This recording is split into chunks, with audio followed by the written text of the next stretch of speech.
your host for today's call.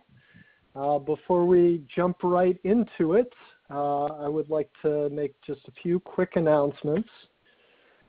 First of all, this call is sponsored by Transition US. For anyone who might not be familiar with us, we are the national hub for the International Transition Towns movement, which is building local resilience and self-reliance from the bottom up in thousands of communities all over the world. And you can learn more about us, find a transition initiative near you, sign up for our newsletter, and donate to support programs like this one at transitionus.org. I also want to tell you about a few other upcoming events that you might be interested in. We have a two-part series coming up, also teleseminars like this one today. The first one is going to be on Tuesday, October 17th, so a week from today at 4 p.m. Pacific, 7 p.m. Eastern Time. And this series is going to be with Susan Juniper Park, who is an activist working at the cross-section of ecological, social, and economic justice. The first part is going to be on decolonizing resiliency movements, and the second part is going to be on creating inclusive and diverse communities, and that will take place on Thursday, November 2nd. And you can find both of these webinars and register for them on our website. Again, that's transitionus.org. And I also want to tell you a little bit about how this call is going to go. The running time for this teleseminar will be about 75 minutes. We'll start with some remarks from our presenter, followed by Q&A. This call will be recorded, so we can start recording now. And to preserve sound quality, everyone is currently muted, but if you press 1 on your keypad at any time, that's the equivalent of raising your hand. We'll unmute you, and then you'll have a chance to give a comment or ask a question.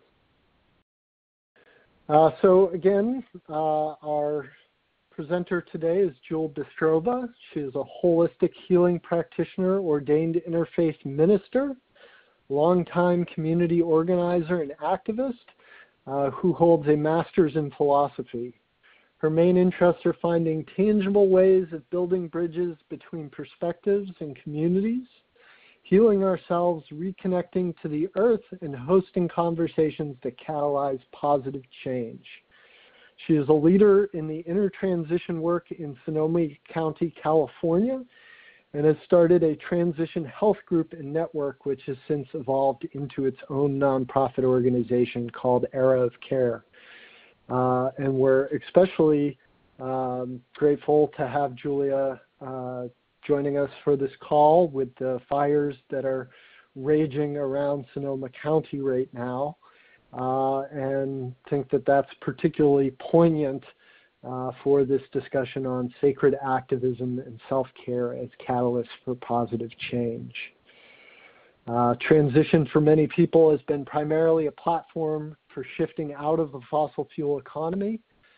Even though more people are now talking about inner resilience, Jul is going to be exploring what does that mean, and is this a purely secular movement? In this presentation, she will discuss the nature of spirituality, self-care, and how we maintain our inner health to feed action in the world and make us more effective agents for change. She'll also look at ways we can share our spirituality and explore what transition's role should or could be in terms of spiritual support.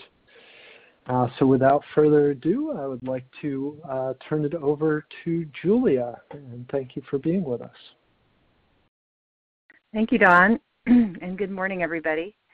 Just so you're not too confused, I do go by both the name Julia and Jul as a shortened version, so either one is fine. And yes, thank you for being here, and it's wonderful to be here. We actually, thought about the possibility of rescheduling because yesterday I spent the whole day doing a lot of organizational stuff to help with the people that are impacted by all these fires. It's pretty big deal here for those of you that aren't in our area. We're going to be dealing with this for quite some time. And so, but we decided to go forward because actually it's a perfect,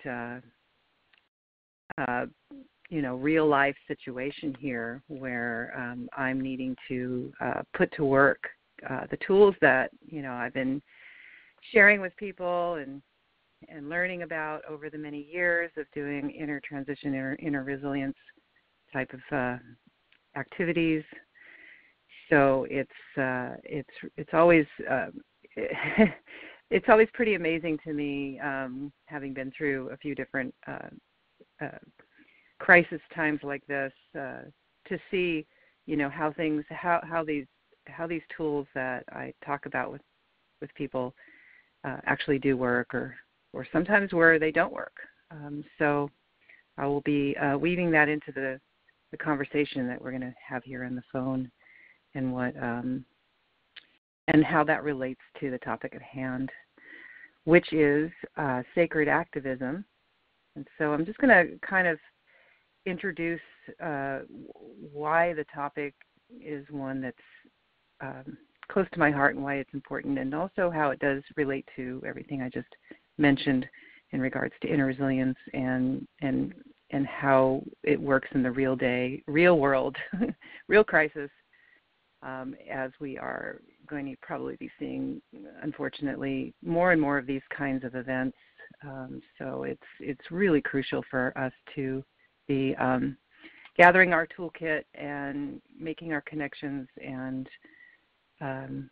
staying really grounded and centered, so that we can really be available to help not only each other but ourselves, especially, because we can't serve others and we're not taking care of ourselves. And we're going to talk about that especially today. I'm going to open the conversation to questions and comments as we go along. I'd love to have it be kind of a participatory conversation here, not just me telling you guys, but I'm a big believer that, we're doing this together and we're teaching each other. It's not me just teaching, or telling you, because all of you who are listening in, I'm sure, have some amazing tools and things that you're doing that you'd like to share as well. So I'd like to invite that in as we get in a little deeper into the conversation here. So if you feel something relevant and you want to raise your hand, Don will be letting me know, and we'll take you accordingly. And since we do have a limited time in the conversation, all I ask is that that if you could make your questions and comments, as concise as possible. Really appreciate that for the sake of time. And Julia, yes. I just want to remind, for those who came into this teleseminar after my introduction, to raise your hand, just type 1 on your keypad, and then I'll call on you and unmute you so you can speak. Awesome. Thank you, Don. So just want to kind of begin by asking let's all get on the same page with what sacred activism is, so that we kind of know what we're talking about, or what I'm meaning, at least by the term and why it's in the title of the talk. We all understand what activism is, but what does it mean to call it sacred activism? And why is that important to inner resilience and self-care? So that's the thing that I would really like to share with you all.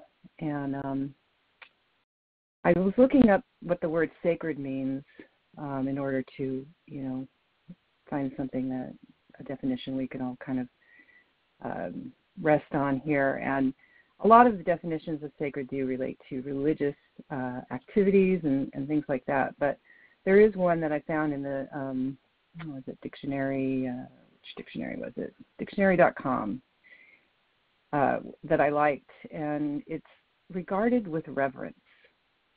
It doesn't have any religious affiliation or connotation. It's just saying reverently dedicated to a purpose, a person, an object, or something that is regarded with reverence. So I really like that. I want to use that as what sacred means to me, and especially how it pertains to sacred activism. So activism alone, without the sacred component, is certainly incredibly valuable and is prevalent out there, people doing many things on many fronts. But why is sacred activism something that I'm a big believer in? It's I have found that the sacred component of activism, bringing the sacred component into the work that we're doing, which is getting out in the world and still doing stuff, but holding a reverent attitude about what it is we're doing.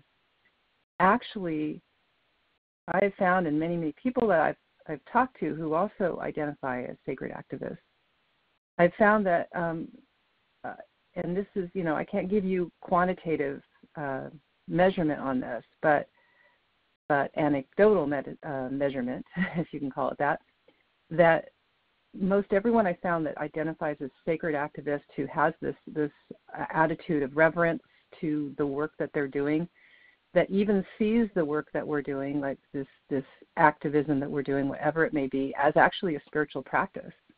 It's part of our spiritual practice.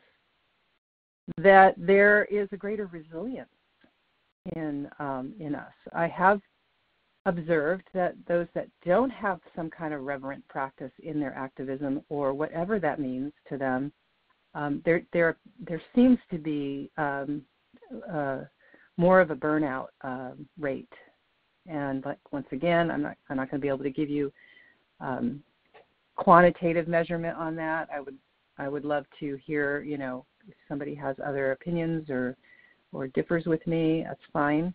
But that's been my observation over the years, is that those that have some kind of a spiritual component to their activism, to their practice, to their life, tend to be more resilient in their own ability to keep going especially when times get tough.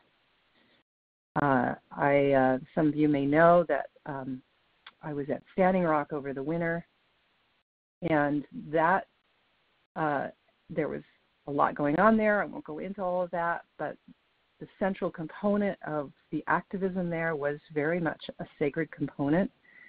There were prayer circles every single day. There were ceremonies every single day. There was always talk about, bringing things to prayer, their form of prayer, Native American prayer. I mean, it's funny, yesterday I held a prayer circle, little side note here, for the fire victims, and it came up about prayer being, a religious thing, and actually prayer is a word that's used across belief systems, I've noticed. So I don't necessarily see it as a religious, specifically religious activity, but let me put that aside for right now and get back to that.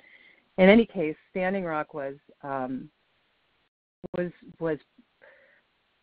as powerful as it was because of the sacred component to it, and that continues today. The movement has not, just because the camps are no longer there, the movement has not ended. It continues, and there are many people that continue to do prayer circles and ceremonies and activism work, boots on the ground, stopping pipelines, divesting from banks, resistance projects and activities. There's too many to mention here that are happening. I'm happy to answer questions more about that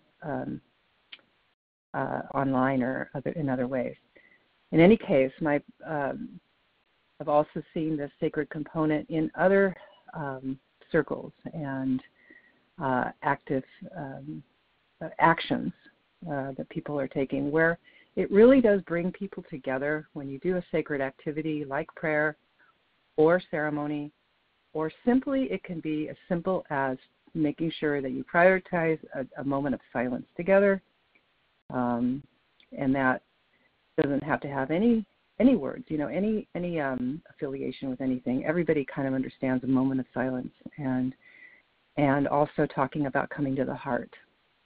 For me, prayer is about coming to the heart. That really is what prayer is. We can give it another word. We could just say, let's come to our hearts. And when you start coming to your heart and you feel into your heart and you speak from your heart, the whole energy of everything you're doing really shifts. And if you're doing that as in your activism work with a group of people or on your own, and you're coming into your heart, for me that's prayer, as I said. But if you're doing that, what you're doing from the heart, it really shifts the energy of what you're doing and how you're doing it. And I have found that it makes it not only much more effective in what you're doing, but much easier and more. There's more. It could even say it's more fun, or there's an ease, there's a grace, there's a peacefulness and a calm that happens when you're in your activism work and you're in your heart, or you're in a prayerful state. You're taking time to go silent. You're taking time to center yourself. You're taking time to meditate. You're taking time to be mindful. Whatever it means for you, there is a practice of that nature built into your activism that allows this ease and grace in what you do to serve the greater whole in what we're doing to build a better world. So that naturally is going to make us more resilient. What makes us not resilient is when we are trying hard, we're panicked, we're pushing, and we do see this after a crisis event, especially people. I was watching this yesterday. A lot of times people are in shock at first, but then when people want to help, they just get really like, what do I do? I got to do something. And I think we're also not just in a crisis event, we're in a crisis on the planet. And so I think a lot of people are feeling that about the planet. We get overwhelmed, we get freaked out, we start looking at what's going on with climate change and everything going on. And there's just this panic that can well up in us. We get stressed. There's a number of things that happen as a result of that. Some people just shut down, they go numb, they distract themselves, or they just work really hard and then they burn out. So none of those options make us very effective activists when we are doing things in that way. So basically, when we're in our heads and not paying attention to our center, our hearts, and our deeper connection, it's much easier for us to go those routes, and it's also not very fun. So that's why I'm a big believer in sacred activism, and how sacred activism is actually a form of self-care and is a way of building our own inner resilience. So it's all kind of tied together. It's all, one package, that we can call it different things. Holding a sacred space in yourself, making it a priority every day as a consistent practice, whatever that looks like for you, to come into your heart, to just center in your heart, take a moment to breathe, take a moment to just be quiet, take a moment to connect to nature, whatever centering and calming and connecting to your self and your deeper purpose and what you're here for. Each of you have a purpose, a local purpose, if you will. That's your personal purpose, what you're here to serve. And then there's the greater purpose, which is we're all here together to build a better world, to shift some of these I kind of use the term the big ship that we are on.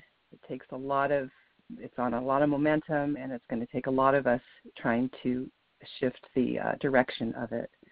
So we need to be working together, and there's no better way for us to be working together and be more effective if we're all taking a moment to kind of be connected in our hearts, because that's how we connect with each other. It's almost impossible, I have found, for us to connect with each other from our heads, from just a purely organizational point of view. Sure, we can have structures that work. The military is really good at that. And, that is definitely a head-oriented structure. And they are effective in certain capacities. And I'm not saying that we shouldn't have organizational structures like that. But when we bring the heart into it and make that a priority, then suddenly we have that relational component that everybody I don't know about you, but is hungry for. We've gotten pretty far out there in our culture in terms of isolation and separation because we have such head-oriented structures. So we are hungry for this, and we're coming together, and that's why I love transition, because it does bring people together in these projects that we do, permaculture projects or placemaking projects, whatever they are, it brings people together. Even though the project is a great thing, I think a lot of times people do projects because they get to come together and be with each other and enjoy each other and connect in their hearts. So sacred activism is simply acknowledging that this is a very important component. It's how we come together and coming together in our hearts and making that a priority in our lives, the acknowledgement of that. And that's what keeps me going. That's what, after all these years, and watching many of my compatriots, burn out over the years, and I've had definitely some close calls. What keeps me going and keeps me coming back is really just remembering my heart and remembering just to take time for myself and giving myself permission when I am feeling overwhelmed, when I am feeling like I get caught up. It's easy to get caught up in in the energy of what's happening around you. People are scared, and it takes a lot of dedication to just keep coming back to this sacred component in yourself and not get caught up in that, and just remember who you are, remember what you're here for, and just take time for yourself. So I have ways of reminding myself to stop. If I start to feel that way,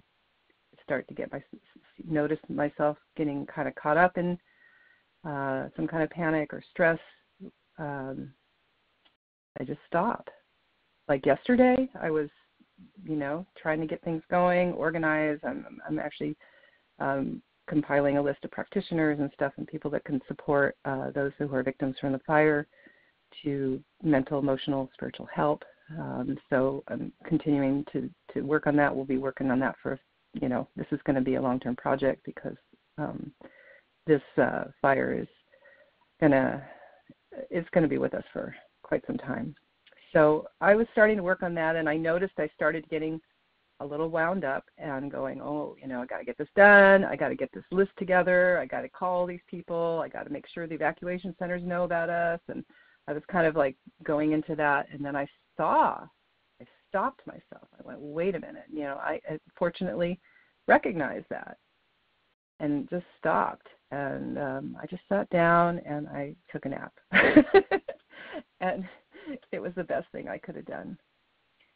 So I just know that when I get going and there's just this feeling, that comes in your body like, I got to do something. It usually isn't a good place to act from. It's usually a sign for me to just stop, take care of myself.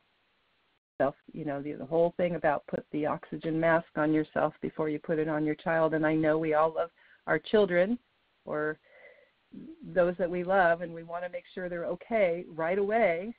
That's so immediate for us. But it takes we have to build into our awareness somehow to remember in that moment, oh, I got to put my own mask on first. I love this person. I want to take care of them. I want to help them right away. But, oh, wait a minute. I need to take care of myself first because I'm not going to be any good to anybody if I don't do that. And that's not helping them either. So this is what we all have to do. We have to keep reminding ourselves and reminding each other. So if we see those that we are working with or who we love around us do that, we can find ways of gently reminding them, okay, take a moment and, how can I help you or how can I support you? So this is so central, so important. And a spiritual practice, I find, really does help, but it's not necessary. So this is where that whole question about is transition secular or spiritual, can it have a spiritual component, comes up. And I'm not advocating necessarily for one or the other. What I am advocating for is a conversation around it, at least at this point, because I think it is a really important one. How do we want to talk about this? How do we word this? And let's not ignore the sacred or the spiritual. It is a part of the human experience. So let us have a conversation about what that means for us. Let us have a conversation about how that helps us build inner resilience, how that can help the movement. Maybe there's ways it can hurt the movement. Maybe there's some of us that don't want to have any of that connotation because we're afraid of being perceived as something that's religiously affiliated or something like that. So let's have that conversation and let's not come to any conclusions too quickly. I'm not advocating for that either. I'm just beginning this whole open question. And in the meantime, building an inner resilience, a national network. So some of you may or may not know that there is now a Google group we can continue this discussion on. And I don't have it off the top of my head where you can sign up, but if you contact me after this, I can give you the link if you want to sign up to the Google group, and we can continue having discussions, questions, sharings, explorations, what have you, around this discussion as we continue forward. So there's a way to follow through on, this conversation we're having right now. So I think, let's see. I think at this point I want to open it up to any questions. I just feel like I just said a whole lot, and I want to take a breath and just a moment and recenter and check in with all of our hearts. Just invite all of us to just feel our own hearts right now and how we're all connected, through this electronic medium and non-locally through our hearts. Here together. It's wonderful to be together. And from your heart, if you have a question or comment, I'm just inviting that in right now. Great. Well, I see that we have one hand up from Melissa Beck, and just for others of you, you can press 1 on your keypad to raise your hand. So, Lisa, you're unmuted. Yeah, I just wanted to express gratitude for the introduction of sacred activism into the transition movement, and mention the Peace Every Day initiative. The idea of just visioning or meditating or praying for peace every morning at sunrise and every evening at sunset, just for a few moments. And in our case here in Western Pennsylvania, I'm kind of adding to my personal thing the vision of our regenerative future, and banning fracking. that's right here. We're at the epicenter of that. But I just wanted to thank you because that was fabulous. It's so important and necessary, and I think I agree people are so hungry for this component. Transition has always been a real positive piece, and this just completes it in my view. But thank you again. Thank you. What was your name again? My name is Elissa, Elisa, and my last name is Beck, Beck. Thank you, Elissa. So do forgive me if I butcher anybody else's name here, but we have a couple more hands up. We have Willa and then Richard. Hi, I'm Willa Lefevre, Lefever. I'm calling from South Central Pennsylvania.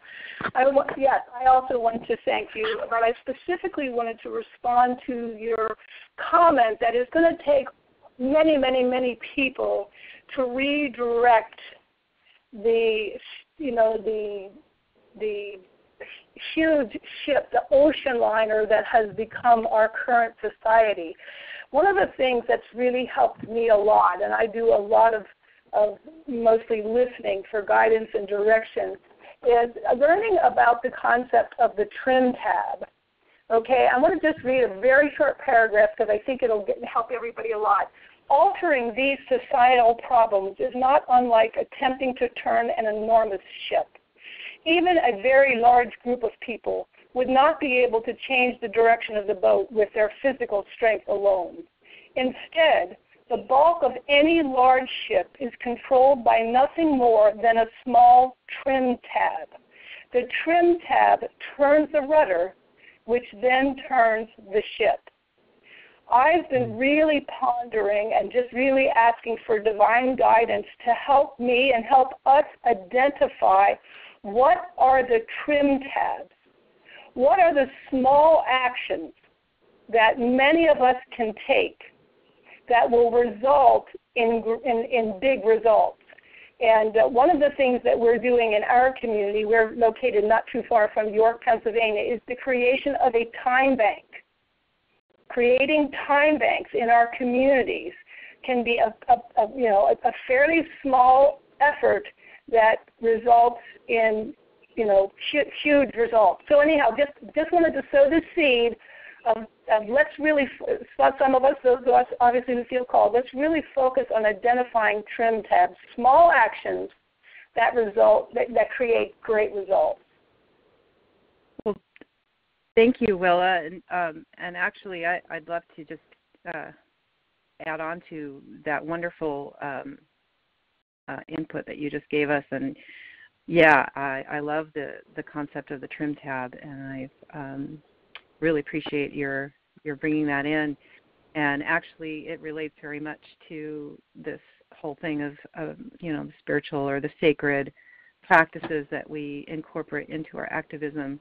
Because for me, even more basic, as much as the alternate, economic systems we want to build, or alternate consumer systems, whatever you want to call it, we need to do all of that. But even more basic than that is like, how are we living with ourselves? How are we living with each other in a more mindful and spiritual way? So for me, that is the trim tab right there. Like, the trim tab is literally going into our heart. It's a small shift that has a huge effect, and it is enough to shift the direction of things. I've seen it shift significantly things that looked like they weren't going to have any conflicts, that didn't think they were going to have any resolutions. Many different examples of things that looked really, horrible, and people would do something that was incorporate a mindful practice that brought us into the heart, and it was that energetic shift that brought resolution or changed the direction of something. So I think this is the trim tab that we're talking about. This bringing that sacred, bringing in the idea of what we're talking about in this conversation for transition. is the trim tab, in my opinion. So thank you. Anyway, appreciate that. And just one more thought about that. I totally support each person finding whatever type of, quote, practice. I personally do a walking meditation outside, and I choose to do that barefoot whenever the temperatures are comfortable. And I receive a tremendous amount of guidance during those times, and even, coming to the realization that, because I had heard about a trim tab, and I was thinking, that's kind of neat. But it was in, that moment, those moments of really quiet listening that I felt like I received the guidance that, hey, there's the opportunity is huge. Focus on trim tabs. So that's what and just a quick I guess trim tabs in my own life. One is I start off every morning with a walking meditation. 2, I wave to everybody who passes me, whether without me knowing who they are. It's a simple thing, and what it hopefully does is communicates that, hey, I acknowledge that you're on this planet with me. And the third thing I do is I pick up trash and pick up litter. And not only does that help to alleviate litter, but it also sows the seed that other people could also help. So, just really encourage, perhaps a mindful listening for small acts that we can do in our own lives that may also spread way beyond us if people see us doing them. Thank you. Yes, absolutely. Great. Thank you, Walla. We'll go next to Richard Danbridge. Thanks, Don. And I, too, want to thank our presenter this morning. What a great topic. My name's Richard Dandridge, and I'm with the transition town called Local 2020 here in Port Townsend, Washington. We're kind of in the heart of the Cascadia bioregion area. And I was fortunate with several other members of our transition town to go to the national gathering this summer.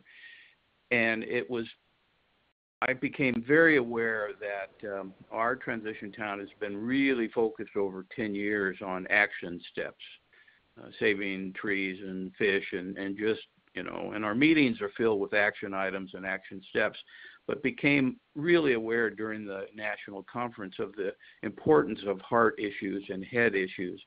And we brought some of that new information back to our action groups and our monthly meetings, and we now incorporate in our monthly meetings members who share examples of head and heart activities.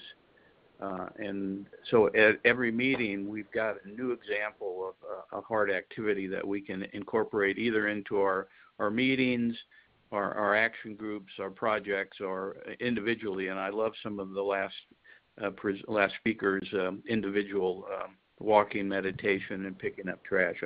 I love that those activities bringing things into your daily routine. So again, I want to thank Transition and our presenter for this opportunity. Great topic. Thanks, everybody. Thank you. And thank you, Richard. While we see if there's anybody else who wants to press 1 on their keypad to join the discussion, I'll ask you a question, Julia, which is, I'm really excited about this National Inner Resilience Network that you mentioned that you are helping to form. I'm just wondering how do you see the role of a group like that in potentially supporting inner transition in this country? What do you see that group taking on, and how could people get involved? Yeah, thank you. I'm so glad you asked that. So, as I was mentioning, the on-ramp right now for getting involved is to sign up to the Google group email list.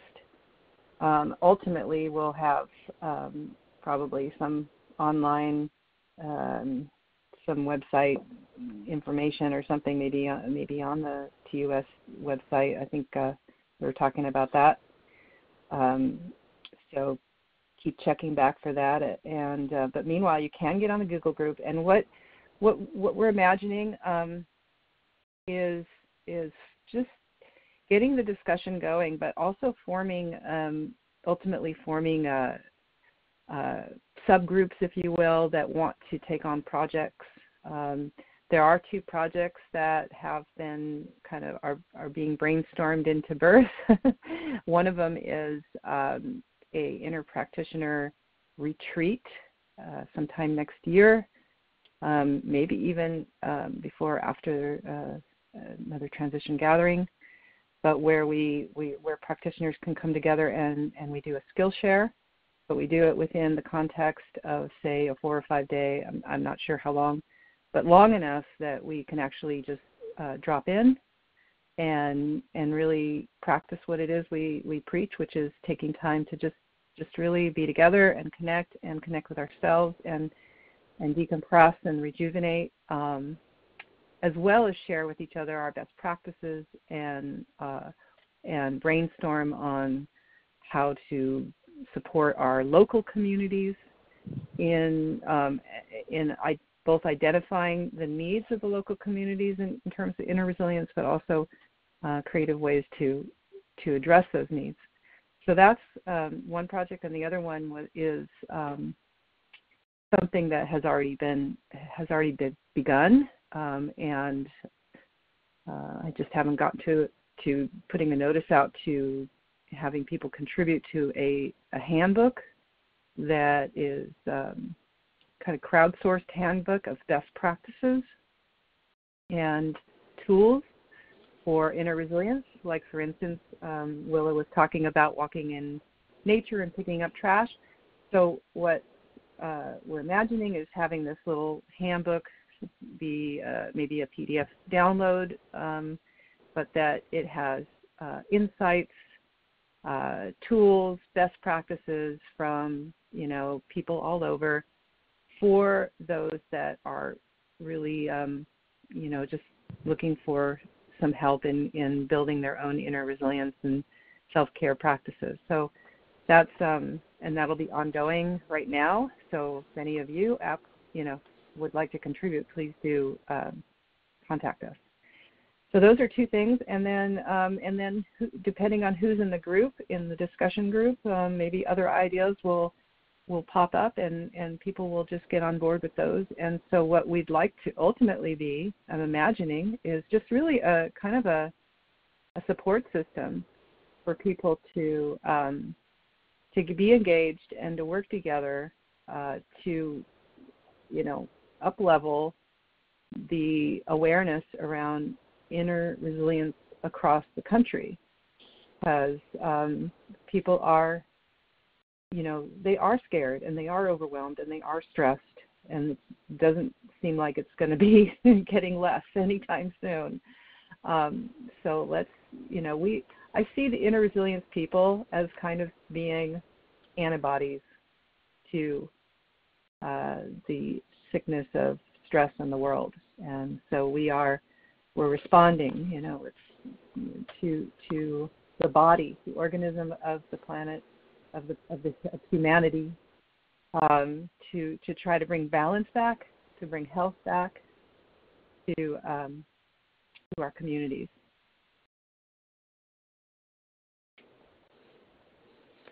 Great. Well, that's fantastic, and we'll definitely look forward to hearing more about how the Intertransition Network develops and sharing that information through Transition US. We have a few more hands up. We have Jamie, Nils, and then Rick.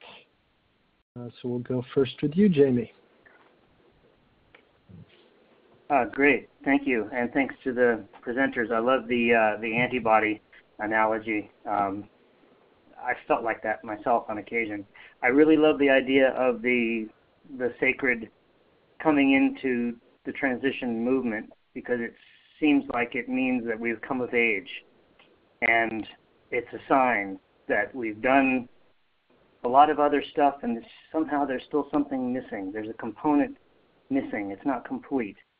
And I volunteer with the organization called the Mankind Project, and it was also finding the same thing. They started out with this warrior weekend training, and they were having great luck, but they found that it was missing the spiritual component.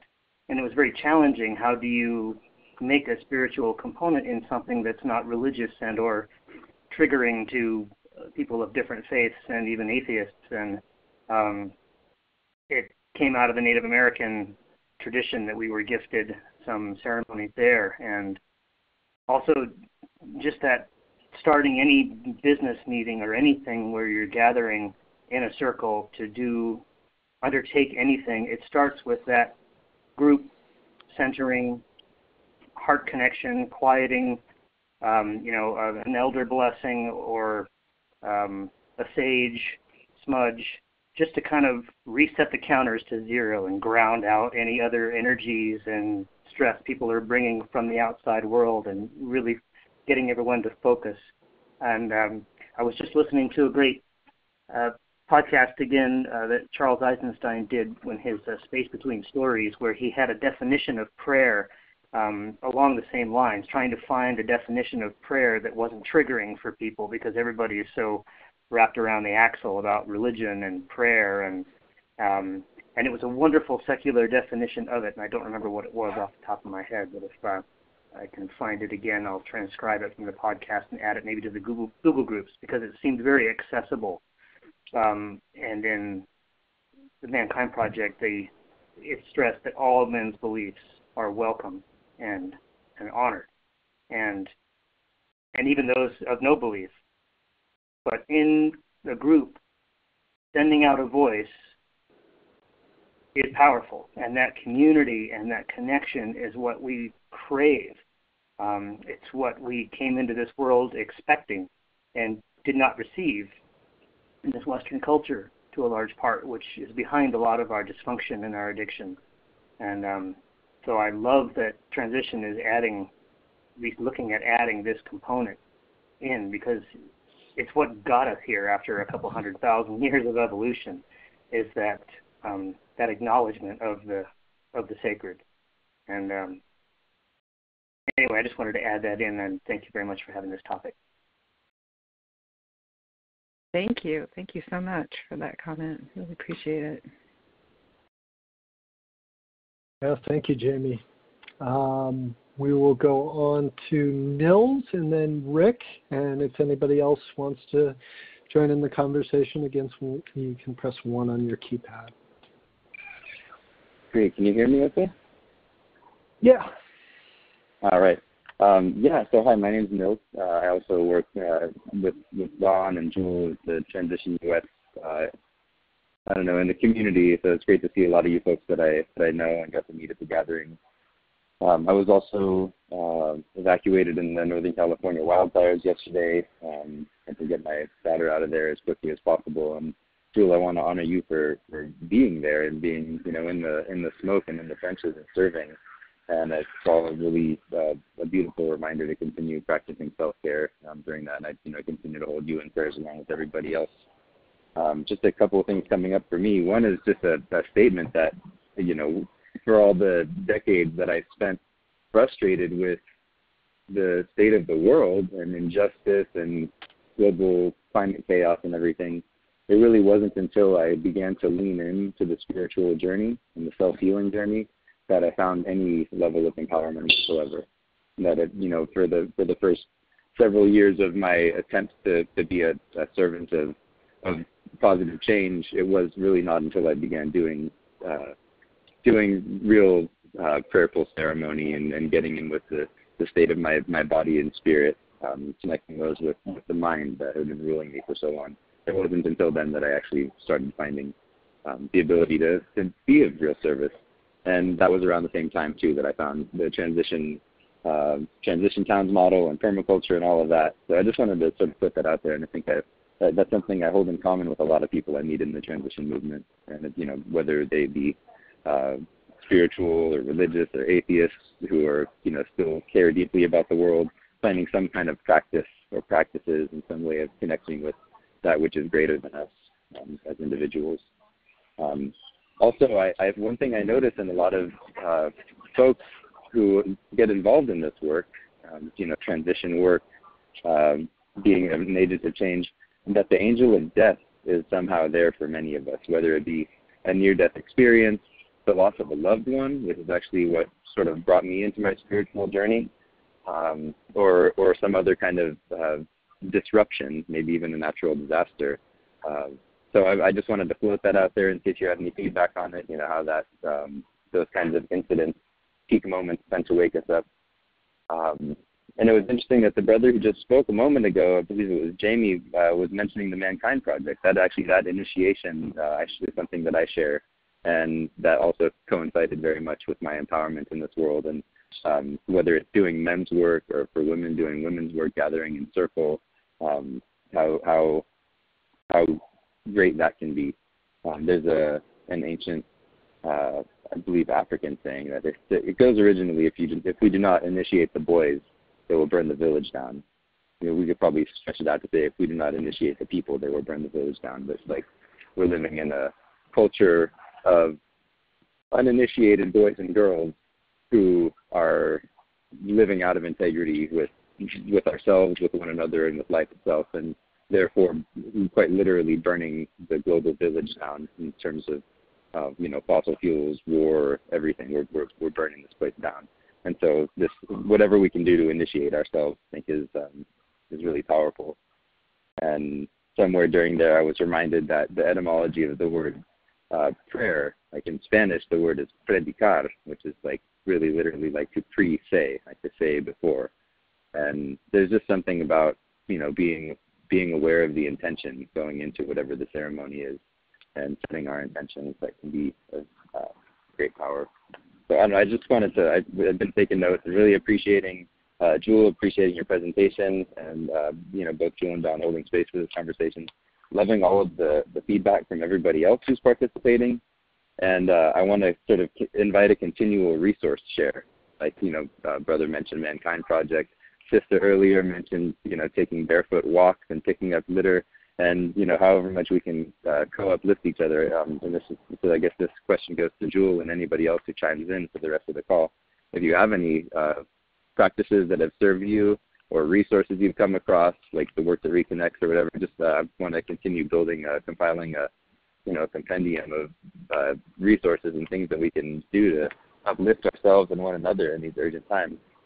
So, with that, I will step back and just extend my appreciation to all of you. Much love and many blessings. Thank you, Nils. I'd like to respond to that before we go to the next question, but just to let you know that we, definitely let's use that Google group to do the resource share continuation of that, and that ultimately that will be compiled. In fact, actively seeking volunteers who'd like to help with that. Compiling it as we get deeper into it and start collecting these resources and these tools and these best practices. But let's make it happen, and let's start with the Google group, email group, since that's already in place, and sharing with each other our best practices. That's really important. I'm totally with you, Nils, and let's make that happen for us all. I do want to speak just make a comment, and I'll try to make this short so we can get to the next question, but about initiation. I really appreciated you bringing that topic in the way that you did, because it sort of prompted something in my head about this shift that I was mentioning earlier, when we go shifting from the head to the heart, or shifting from the secular to the sacred, or however you want to say it. For me, it's all kind of same shift. But that to me is what initiation is. When a person goes through initiation, really what an initiation ultimately is you're making a commitment to something that is being born in you, right? So usually initiation involves something's dying and something's being born. It doesn't necessarily mean that there's something dying, but always there is something new that you are committing to. Like, for instance, I had an initiation this summer where I became an initiated ceremonialist, called a keeper of the sacred ways, and I made it a solemn and a sacred commitment set in a very deep safe and sacred space with other women, where I vocalized to the sacred space my commitment to protect and honor the earth. So even though I had been doing that, my whole life, I've always loved the earth and honored the earth, but there was something that happened in doing it in a sacred space in an initiated way with witness of others that sort of kicked it into a new gear, shall we say. And it's like, so that commitment is a shift that, and you're talking about that. I mean, I think it is important. We aren't initiated. A lot of us aren't initiated. A lot of us haven't gone through, the general population. Our culture is such that we don't have these kinds of initiations where we're committing to the earth. Maybe that's something that we need to do as part of Transition Inner Resilience Network is start having these ceremonies where we help people commit, to what this purpose is, or what they're doing in their service for the world. Because I believe, and I know from personal experience, it really does make a difference. It really does create a greater resilience when you have a new connection to your inner purpose and what you're doing day to day, because you're remembering. It's like getting married. You don't just get married one day and the next day go, well, I don't feel like being married now, so I'm walking. Well, maybe some people do that, but most people don't do that. they when you're married, you're married. And that's how, and your whole life is shifted then, and that's how you're going to live the rest of your life, in that marriage partnership, that marriage commitment. So it's the same thing with what we're married, what we're initiated or committed to in a sacred fashion. And I do think, I'm so glad you brought that up, Nils, because I do think that's really important, and I do think that is a big part of the problem with our culture right now, is that we don't have that. So so let's keep that conversation alive, how to bring that more in. All right, anyway, enough said. I'll pass on to the next questioner. So we have one more hand up, and that's Rick Benetti. Hi, I'm Rick Benetti. I'm in Northern California. I blog at readingvoice.com and try and turn the spotlight on various things that I see with synchronicity. One of them is that you might be interested in is the Shift Network and their Global Day of Oneness, which is coming up in October. Shift also had something that I'm participating in right now, and that's called the Spiritual Warrior. Matthew Fox, who is a promoter of creation spirituality, is the speaker on that. The other thing that is kind of akin to that, but a little bit different emphasis, is the spiritual activism course that Tikkun and Rabbi Michael Lerner are doing. And Kat Zavis has got a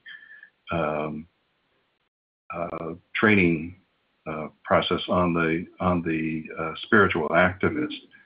And the final thing is something that's coming up. Margaret J. Wheatley is one of the original founders of the Berkana Institute, and she's got something coming up called The Warrior for the Human Spirit next year in Colorado.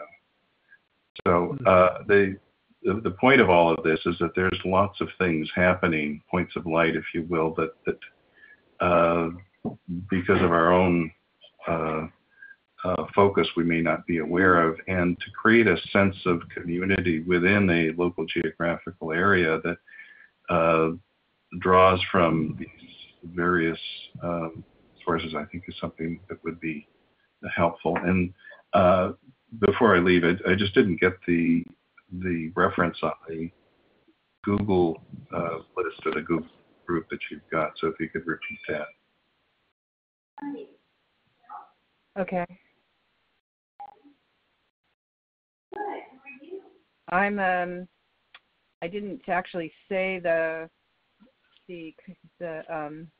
link, but I'm actually looking it up as we speak so that I can give it to you. If in the meantime, I just want to appreciate your comments and really appreciate your reminding us that there are many things happening out there. It's really true. I'm very big fan of Matthew Fox and Margaret Weegley's work. So just a reminder that there are many of us doing similar work out there, and sometimes we're coordinating together, and sometimes we're running parallel lines of action, and I think that's okay, because people are attracted to different things in different ways at different times in their life, and there's the need is great. So the more the merrier. But I'd love to find more and more ways to actually work together. The most important thing is to remember that we don't need to reinvent the wheel.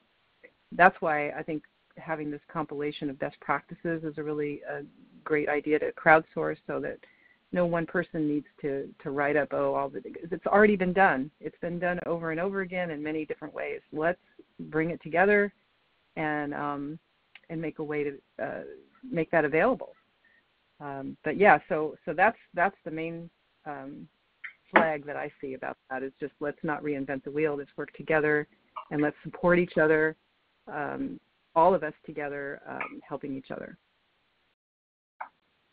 Meanwhile, I am looking for the group. It's called the Inner Resilience Network, and it is a Google group.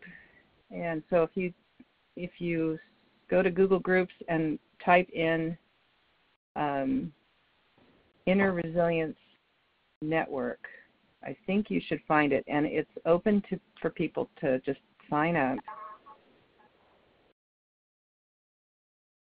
Okay. I do see here, Julia, that it says on my screen that it's shared privately. Oh, really? So okay. I don't know if the settings need to be adjusted for people to see it.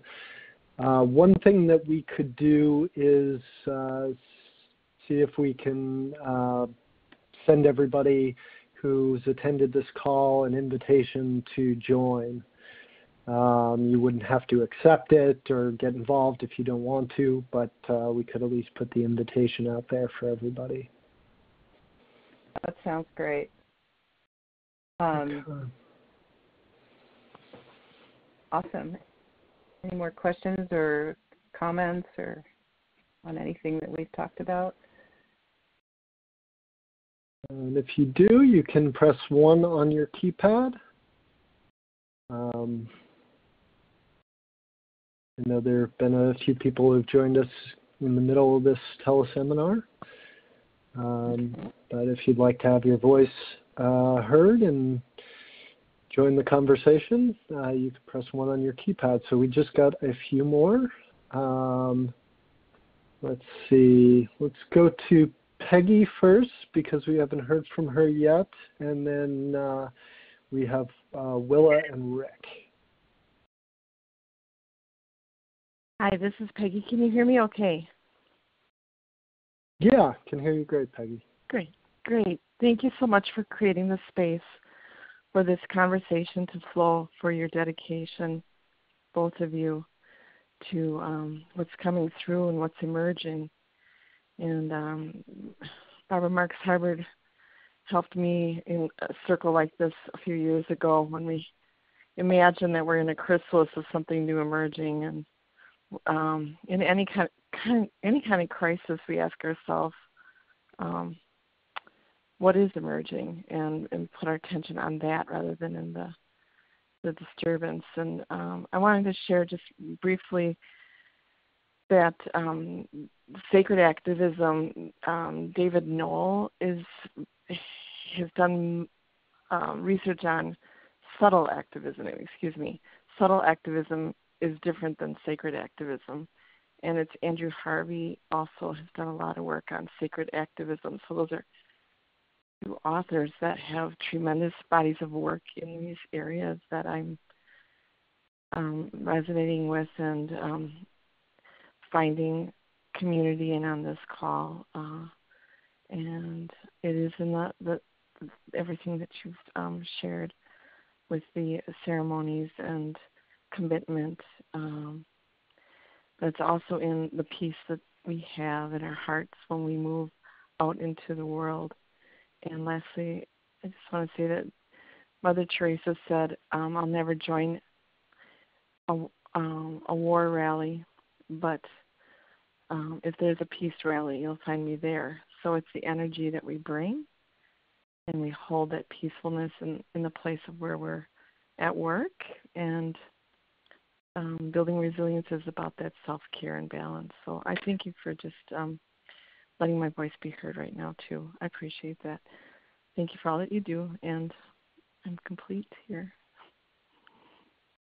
Thank you so much. And I really appreciate your bringing that big reminder in about resilience versus resistance. I think it's a really important distinction that we need to keep aware of as we do our activism work, because there's obviously a lot of resistance out there in activism world. I'm actually a believer that there is a certain amount of resistance that does need to happen, like, for instance, as we say no to pipelines or we divest from banks, we're basically saying no to those banks. So that's a form of resistance that I believe is necessary. But focusing on what we want to build and what we want to create is always what I advocate coming back to. It's sort of like the direction we want to go. Let's imagine we're going out a door to this new world that we're creating, and there's a chair in front of the door, and if we don't look at that chair, we will trip over it and we won't get out the door to where we want to go. We don't want to focus on the chair, because if we focus on the chair, we won't get out the door.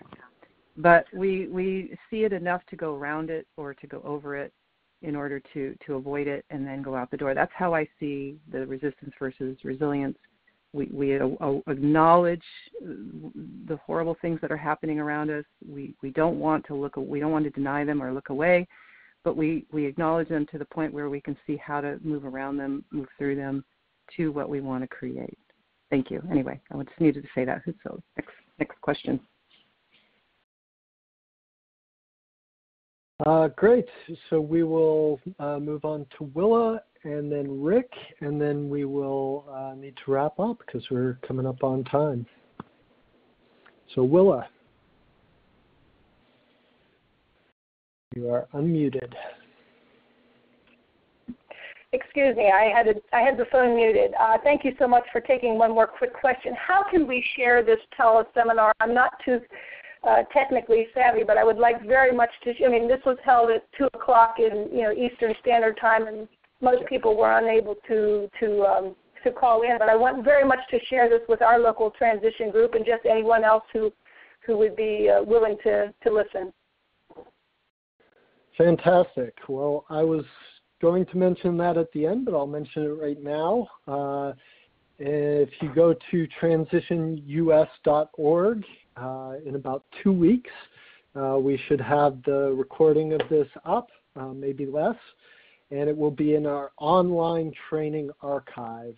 If you go to the website and you scroll down on the right-hand side of the screen, there'll be a little button that says Online Training Archive. You'll click on the event, and it says Sacred Activism and Self-Care as Catalyst for Positive Change.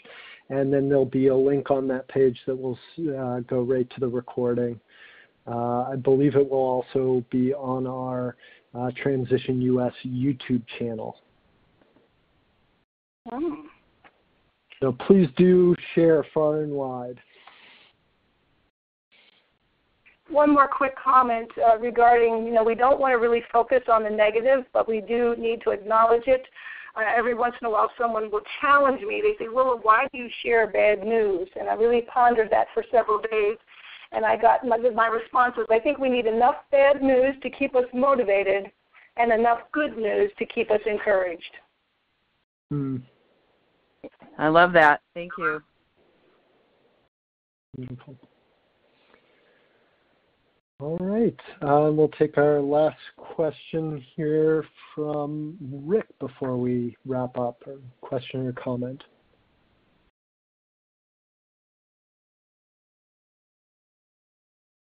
So Rick, you're live.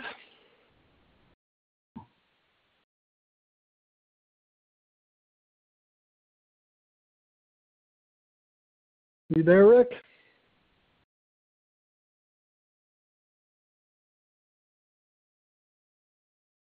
Okay. Well, maybe I see that Rick's still here. Is your phone muted? This is Rick Benetti. Oh, I've already spoken. Oh, okay. I thought you put your hand up again. Okay. All right. Well, if there's no more. Yeah. Do we have time just for a minute of? Yeah. If we're done, do we have time just a minute of a kind of a little bit of a moment of meditation or centering? That would be lovely.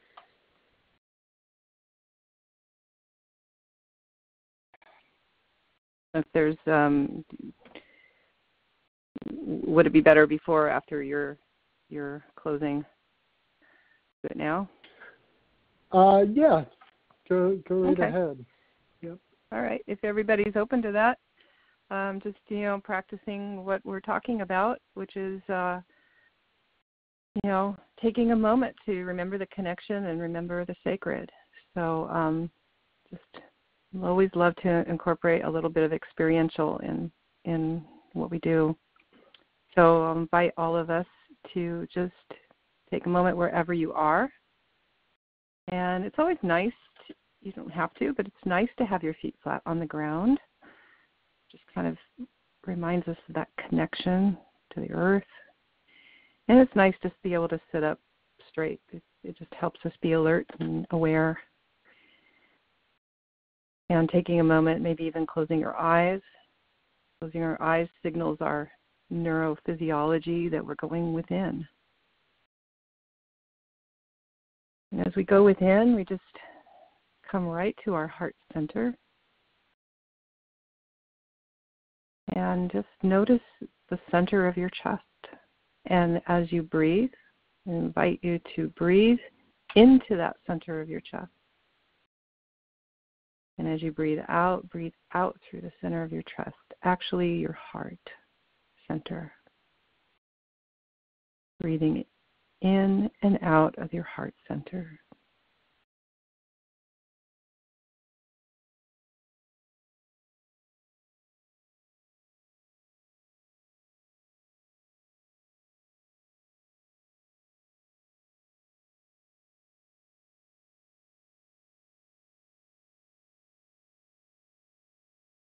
And as you're breathing in and out of your heart center, I invite you to think of something that you're grateful for right now, in this moment, anything at all.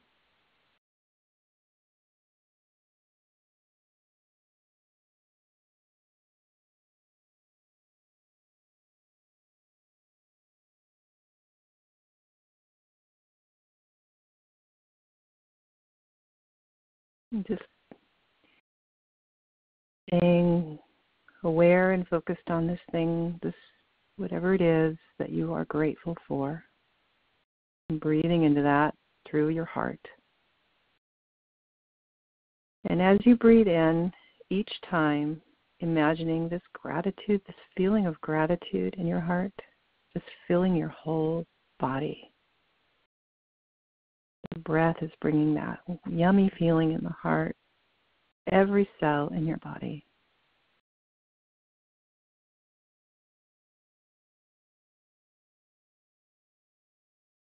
This gratitude is feeding you, feeding your cells.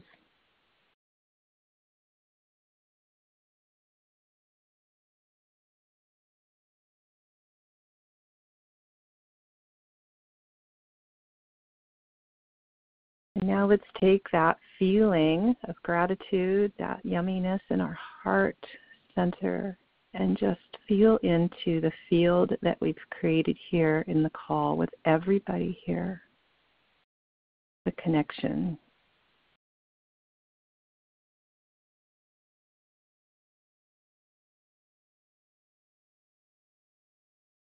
Everybody's good works that they're doing in their communities, just feeling gratitude for all of us and all the ways that we are doing good things in the world.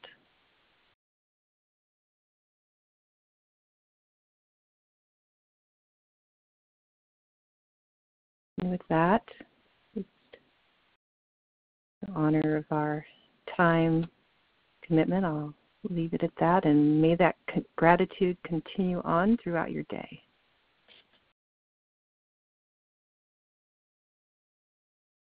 All right. Well, thank you so much, Julia. I hope that you stay safe and that your house is safe throughout these wildfires. Want to thank everybody for coming, for taking an hour and 15 minutes out of your day to contemplate this important topic, and for your participation. I just want to encourage you all again to go to our website, transitionus.org, to learn more about this transition movement, to sign up for our newsletter, register for other upcoming events, other teleseminars like this, and also if you're able to make a tax-deductible contribution, that would be greatly appreciated and would allow us to continue to offer these wonderful events free of charge. So with that, what I'm going to do is, or I'm going to ask Nils to do, and thank you to Nils for running the back end of this Maestro Conference platform, as I'm going to ask Nils to open up all the lines, and that will give everybody a chance to say goodbye and to express your appreciations to each other and to Julia for being with us this afternoon.